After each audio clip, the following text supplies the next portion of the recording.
todo amar y servir es lo que nos guiará en la vida diaria. Dios siempre estará.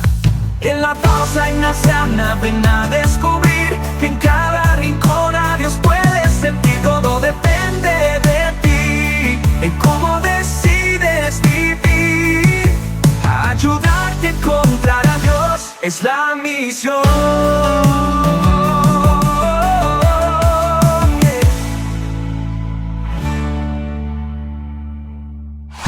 Hola, bienvenidos a un nuevo episodio de la Pausa Ignaciana. Este episodio es muy especial porque tenemos un invitado desde la India. Les invitamos a todos a seguirnos en las redes sociales, en nuestro canal de YouTube y en Spotify. Y como les decimos, tenemos un invitado muy especial desde la India, ¿verdad, Fer? Así es, Carolina, pues hoy nos acompaña el padre Anthony de Sousa, que es sacerdote jesuita de la provincia de Bombay, en la India. Bueno, y esto tiene la particularidad de que es en inglés. Por ende, si es en inglés, tenemos que activar la traducción simultánea que nos permite YouTube debajo y tomar en esa traducción, switcharla a español para que podamos entonces leer los subtítulos en español. ¿De acuerdo? Well, let's switch to English. Welcome, Anthony, and let's start with the obviously at the beginning. From the beginning. So, yeah, from the beginning. So we would like to know how were you born? How was your life until now, and a little resume of what you were doing before to come here to Dominican Republic, and of course why you are here. Okay, let me begin where I began. I was born in India, southern part of India called Mangalore, part of Karnataka. And I did my very early education. Then I went to Bombay when I was 8 years old. Now it's called Mumbai. And that's where I finished my education, school education. And I always wanted to serve. And I wanted to serve as a priest. And then I met a Jesuit priest who motivated me to join the Jesuits. And I joined my Jesuit. I joined the Jesuits after completing my schooling. And that's where my formation started as a Jesuit. Then I worked in a parish church, and then I was a parish priest. I set up a center to feed poor children called Asha Ankur. And then I did my studies in psychology. And when Anthony de Mello died, he was also known as Tony de Mello, I was asked to go to that center as a staff member. So they sent me to the States to do my doctorate in psychology. So I did my doctorate in the States at Wright State University, Dayton, Ohio, USA. And I did my doctorate there and postdoctorate. And then I went back to Sadhana, the center founded by Tony de Mello. And then after 2 years, I moved to Mumbai. And there I was a director of a retreat house for 10 years. Then I became a provincial of the Bombay Jesuits. I'm no longer the provincial of the Bombay Jesuits. And after that, meanwhile, I was setting up a center for counseling families and training professional counselors. So that's called Premanjali Counseling Services. So I set it up. Meanwhile, they wanted me to be the rector of St. Xavier's College in Mumbai. St. James College is one of the most popular colleges in India. So I went there for 3 years, came back to Premanjali Counseling Services, and I've been there since then. What do I do? I'm doing counseling and therapy. I also conduct retreats. I met Father Anthony de Mello very young.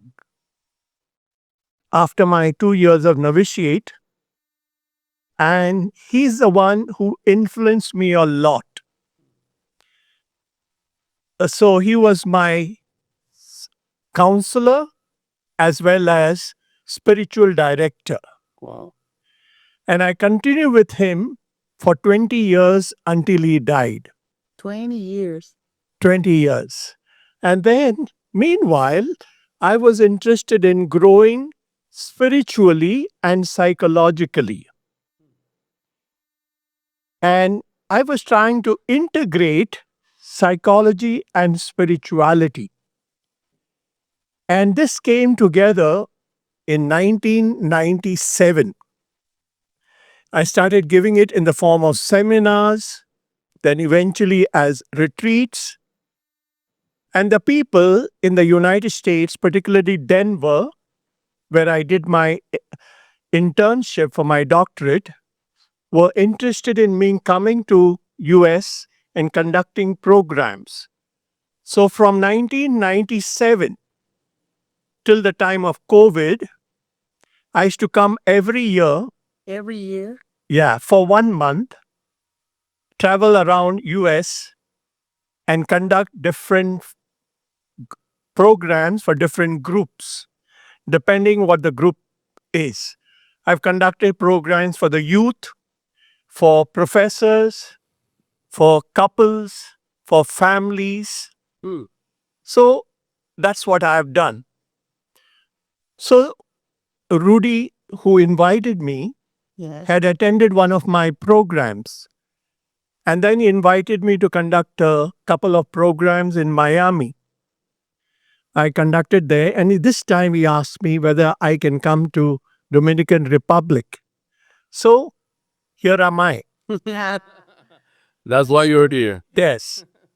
So, one of the things that I've discovered in spirituality is we have to make a distinction between religion and spirituality. Yeah, I Yes. think it's a Religion is not spirituality. Religion is meant to promote spirituality. People mix up with that. Mm-hmm. So I was interested in spirituality. And in 1977, before I started my theology studies, I went to do a Vipassana retreat. It's a Buddhist retreat conducted by Goenka, a person who was from Myanmar, Burma, and he had come and set up this center. So I did it. It was a 10-day total silent retreat. Mhm. Just practices, two meditations.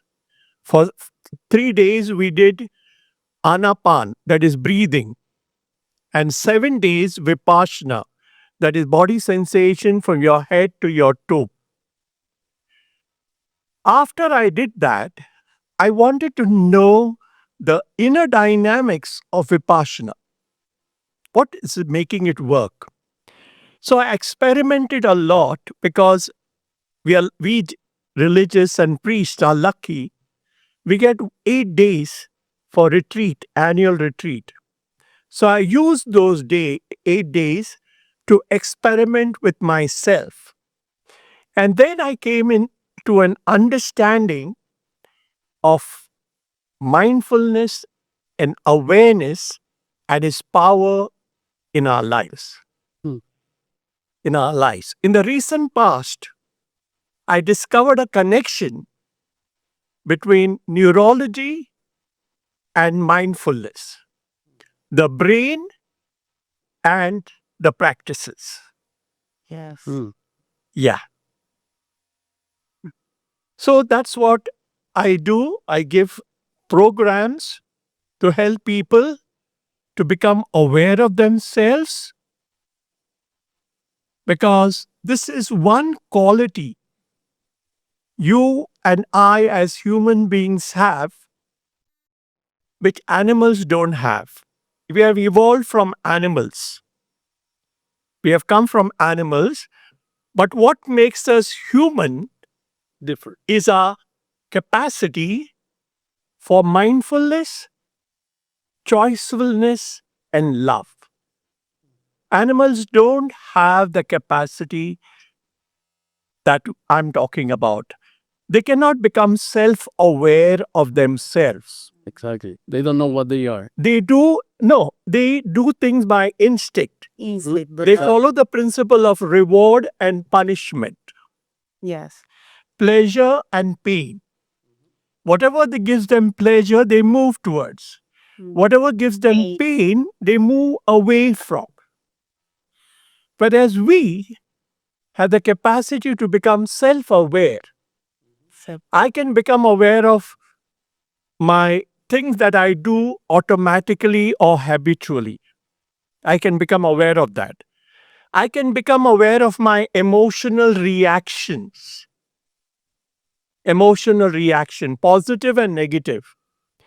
I can become aware of my rationalization and justification of my behaviors. For example, an alcoholic, if you ask him, based on your drinking, I think you're becoming an alcoholic. And they'll say, no, Father, I can give up drinking anytime. Anytime I want. I don't like to drink. My wife makes me drink. Oh, How does your wife make you drink? She nags me. She keeps on complaining all the time. and I prefer to drink. And Yeah. So we can rationalize and justify all our Yeah. behaviors. yeah. Behaviors. So awareness helps us to become aware of my automatic behaviors, my reactive behaviors, and my rationalization and justification. And once I'm aware, then I have a choice. I can choose not to do it. Not to do it. So I can, for example, I'm walking down the road, I see an ice cream shop, nice colorful cones, and my mouth starts watering. But then I discover, suppose I have diabetes, that ice cream is not good for me. Exactly. Though I may feel like having it, I choose not to have Not it. to have it. Mm-hmm. Okay? Or I have COVID. I don't like to take medicines. I don't like to take injections. But though I don't like it, I choose to take medicines. I choose to take injections. Because it's good for me. Yeah? So we have the capacity to choose. Mm-hmm. And thirdly, Choose thinking on what I want to do, because animals have the capacity to choose, but they choose by instance. To No, avoid pain or to have pleasure. pleasure or pain. Exactly. So what gives them more pleasure, they'll go towards. They base their choosings on the pain, basis on the pains or on the pleasure. So they go towards pleasure. Mhm. Okay, that rewards them. They move away from pain. They move away from Mhm. punishment. Mhm. So reward and punishment, pleasure and pain, that's the principle that governs animals. Okay. Okay? But we have the capacity to choose. And lastly, we have the capacity to love.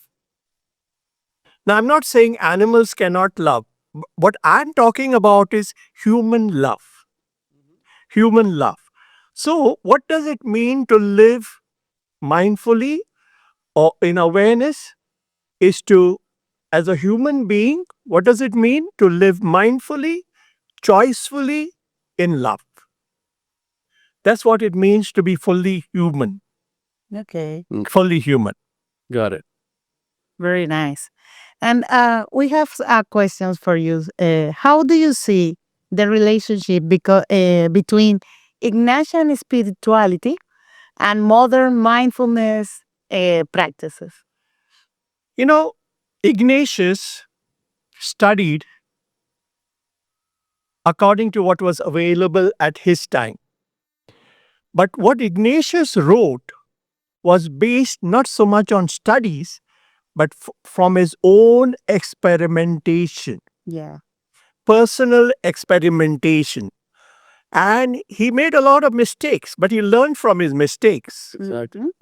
Now, for Ignatius, what he doesn't call it mindfulness or awareness, he calls this consciousness examine. Mhm. Now, for him, that is mindfulness actually. Conscious examine is to become aware of myself. So, for us Jesuits, we do mindful consciousness examine twice a day. Yeah. One is before lunch, and the other before retiring at night. At night. Now, what do? We become aware of all that we did during the During the first day. half. Okay. First half. We become. So, for Ignatius, that was more important Yes. than daily prayer. Yes. He said, you may skip your daily prayer, but don't Don't escape this. mindfulness Exactly. or consciousness examine, Exactly. which is mindfulness actually. So, for Ignatius, from his experience, he became aware. For example, after he was struck by the cannonball, Mhm. he began to become aware of feelings of consolation and desolation within him. Mhm. He began to discern.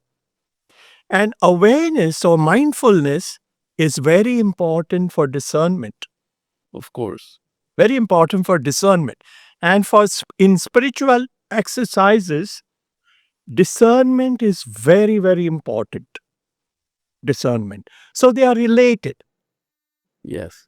And this is a consequence of the exercise, or will be a consequence of the Yeah. exercise. See, his exercises is the summary of his experience. He put it in a structured way so people could practice Can do it step by step, step by step by step. Exactly. Have a structure to it. But it is the summary of his own journey, own experience. But that experience can be do whatever for other peoples, not only for Ignacio or the Jesus people. Yeah. The whole idea behind writing spiritual exercises is he wanted to give to the people what he had experienced. He wanted to share. It's not limited to Jesuits alone. Everybody. Mhm. Everybody. That's real good. So we call this podcast La Pausa Ignaciana. At the end we are doing a mindfulness in this. Sure. Very good.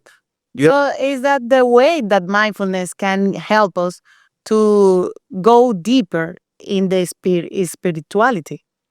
Yeah. It's necessary to have. You know,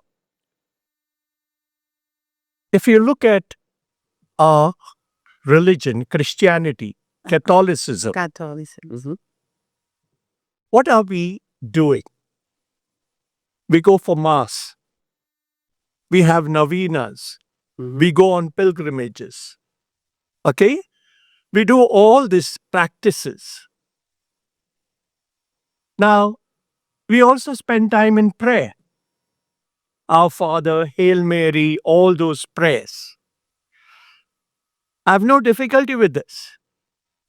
The bottom line is, does it transform you? Does it change you? Does it influence the quality of your life? There's a nice story of a guru. He had disciples. And the guru noticed that the disciples used to go on pilgrimages. They used to visit holy rivers, dip themselves in holy rivers, visit holy temples.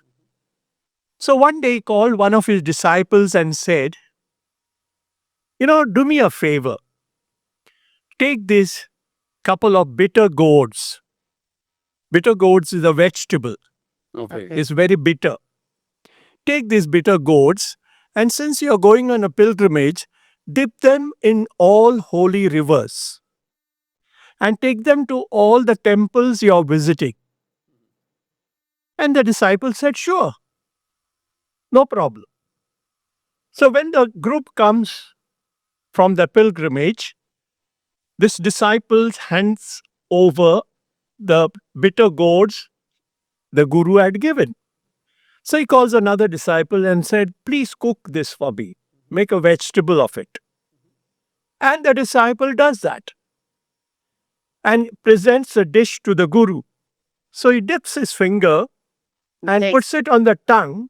He says, it's funny. It has, after being dipped in so many holy rivers, after being taken into so many temples, it's still bitter. Mm. It's still bitter. So whatever prayer we do, it has to affect the quality of our life. There's another story of a man in Jerusalem. Mhm.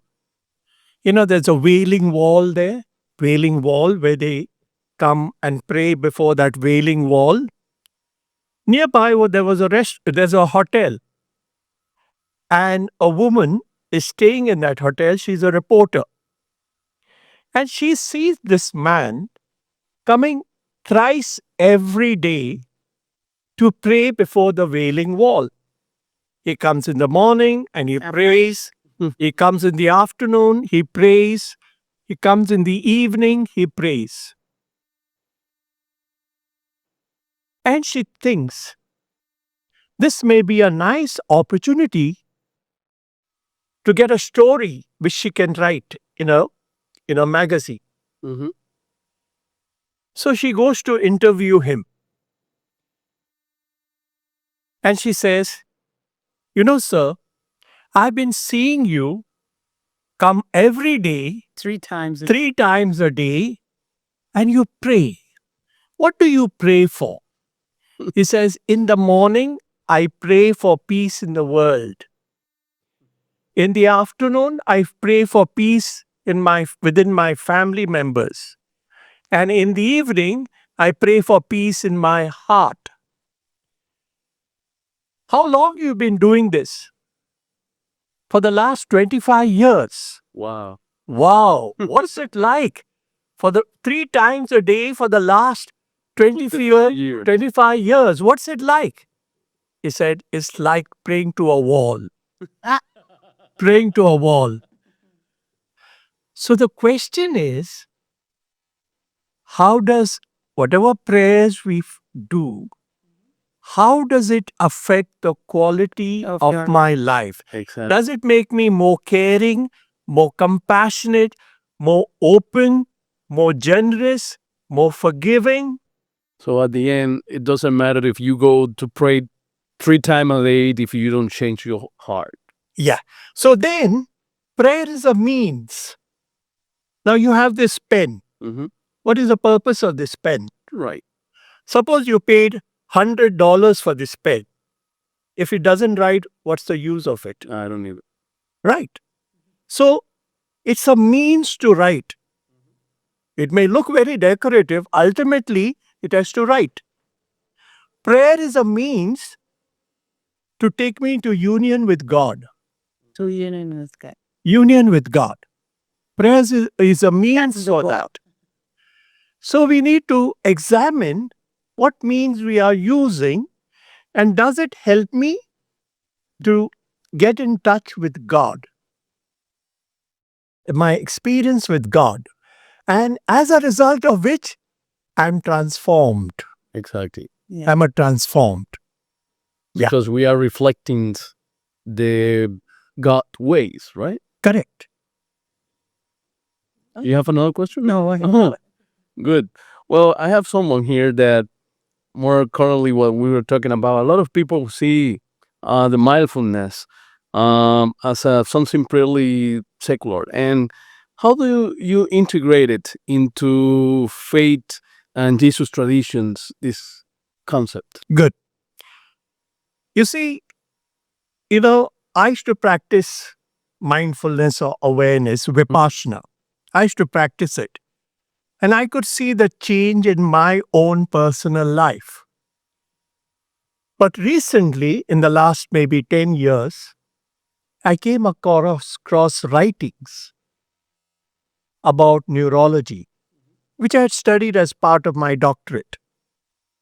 Because I was studying clinical psychology, so neurology was part of it.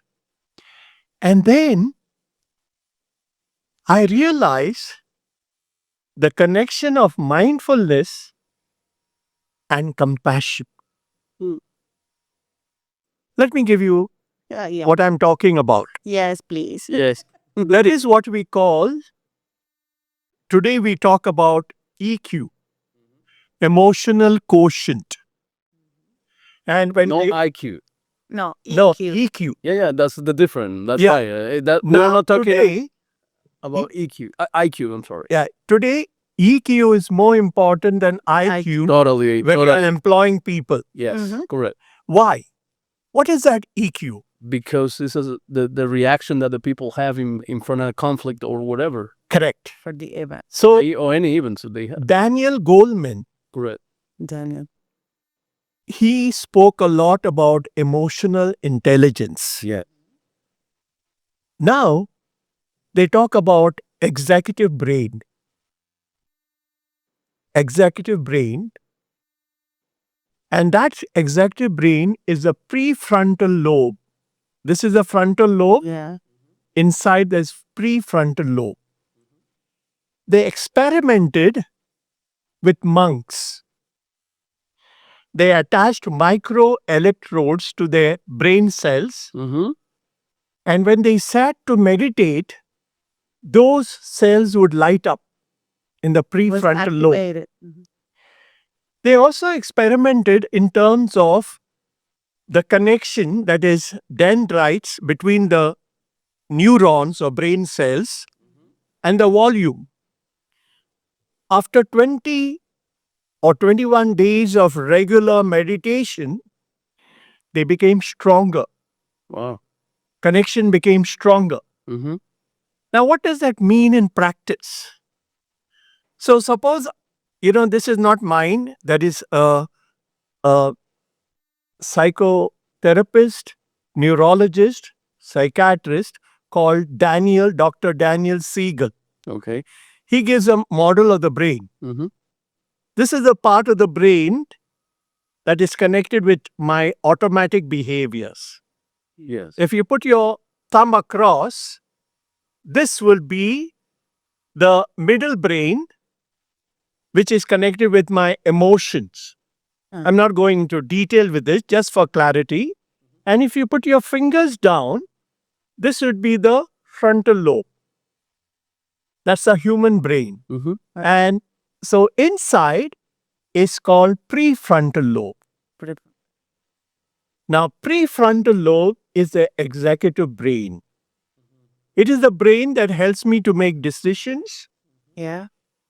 make choices, delay gratification, analyze things, Not emotion. process things. But look at this. This is the rational part. Yeah. Yeah, but This is look the at rational part of the brain. Yeah, but look at this. This is a human brain. Mm-hmm. It is connected with this midbrain, which is an emotional brain, as well as the automatic brain. Okay. Okay? Mm-hmm. So more strong that this is, The prefrontal part. the stronger prefrontal lobe is, more control I have over my feelings. Exactly. Because it's covered. Yeah.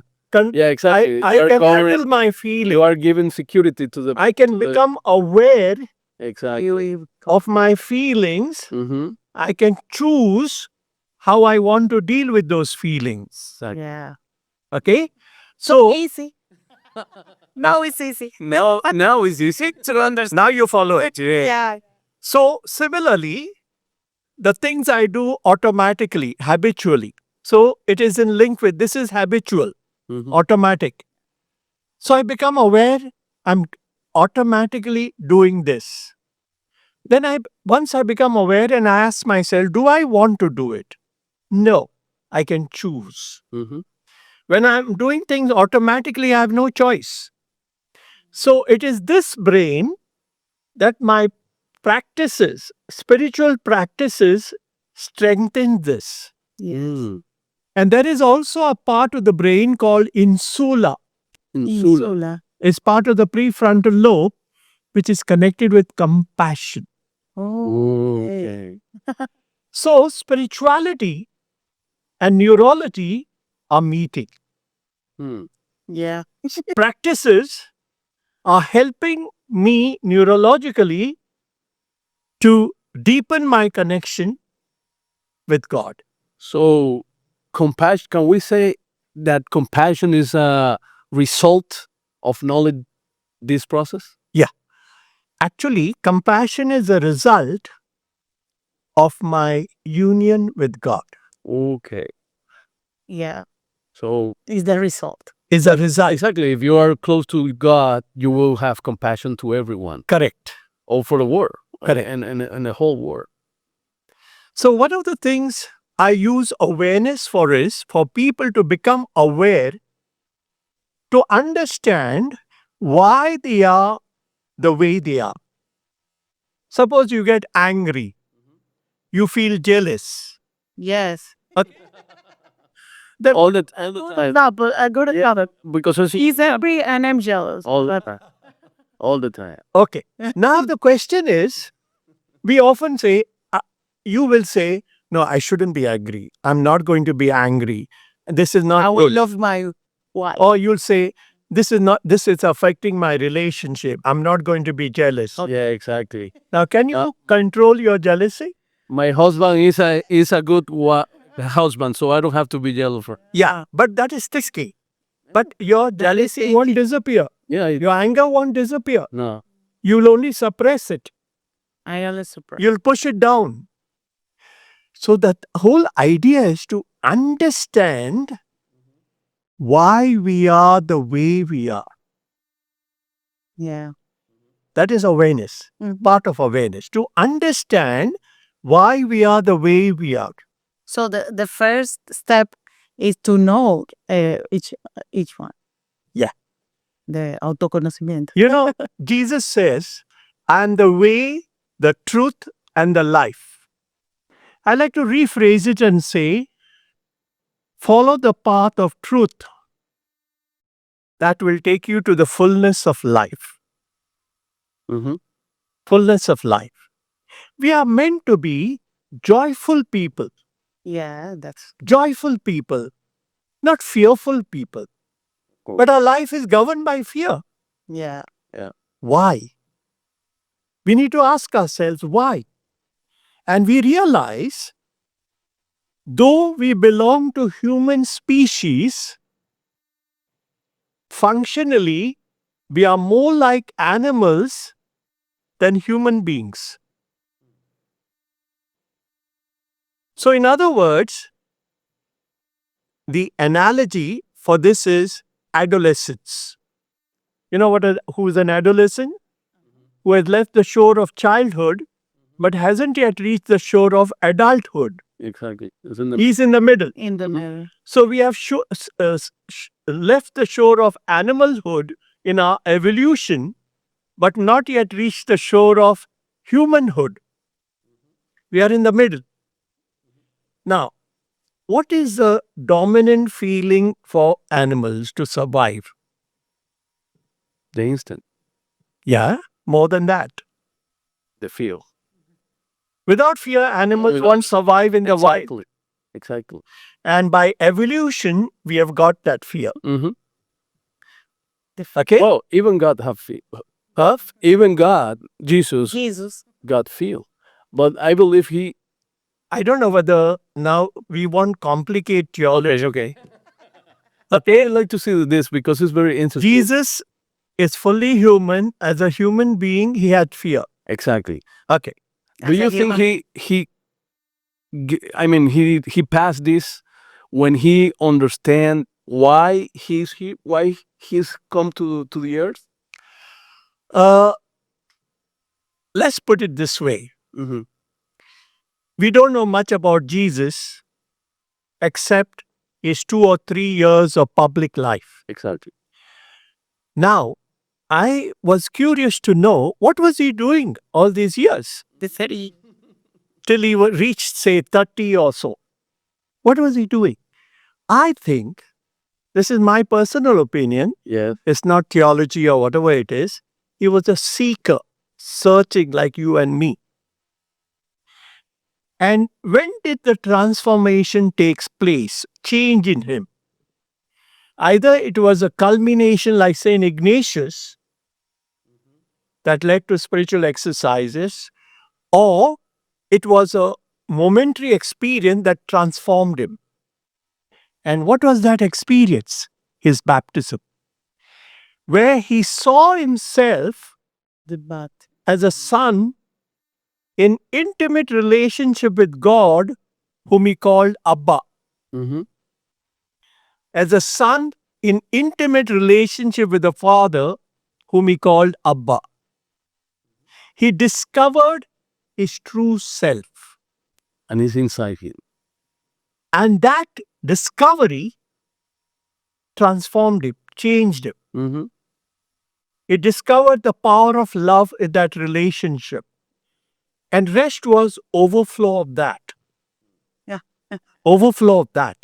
His public ministry, all that he said and did, Mm-hmm. was an overflow of that experience. Wow, incredible. This is another episode. Another topic.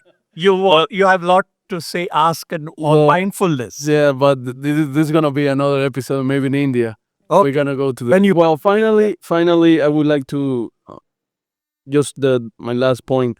For someone who's starting out, what's one simple way they could practice mindfulness while staying grounded in the Christian tradition? You know, when you say Christian tradition, Mm-hmm. what do you mean by that? The way that we know the Christian church or the Christian religion, that we need to go to the short, exactly, Catholic Catholic practices. Catholic practices, correct? Okay. So let me talk a little about this Mhm. as a background. Mhm. See, you and I grew up right from our childhood as Christians. We were baptized as babies. We grew up. Now, just because we are baptized Christians or Catholics doesn't make us Christ-like. No. Okay? What does it mean to be Christ-like? So, in other words, we have to discover our true nature. And when we discover our true nature, we realize we are created to the image and likeness of God. When I say we are created to the image and likeness of God, if God is goodness, God is love, God is holiness, then we by our very nature, by our birth, are good, lovable, and holy. Okay? Now let's look at the way you and I were brought up. Yeah. Our parents brought us up, the priests and nuns. And even my formation as a Jesuit. Mm-hmm. If you go to church every day, you'll become a holy boy, Exactly. right? Correct. If you listen to your parents, you'll be a good boy. Mm-hmm. If you work hard, you'll be intelligent, right? Now, let's analyze this. If you go to church every day, you'll become a holy boy. What does it imply? There's an underlying message. Underlying message. What is that? What I hear in the church. You are not holy as you are now. Well, exactly. Mm-hmm. Go to church and become holy. I mean, go holy. Listen to you are not good now. Listen to your parents and be a good girl. You will be good. You are not. Mm-hmm. This is very much a Genesis. We are created to the image and likeness of God, and the temptation, if you were to summarize, is this.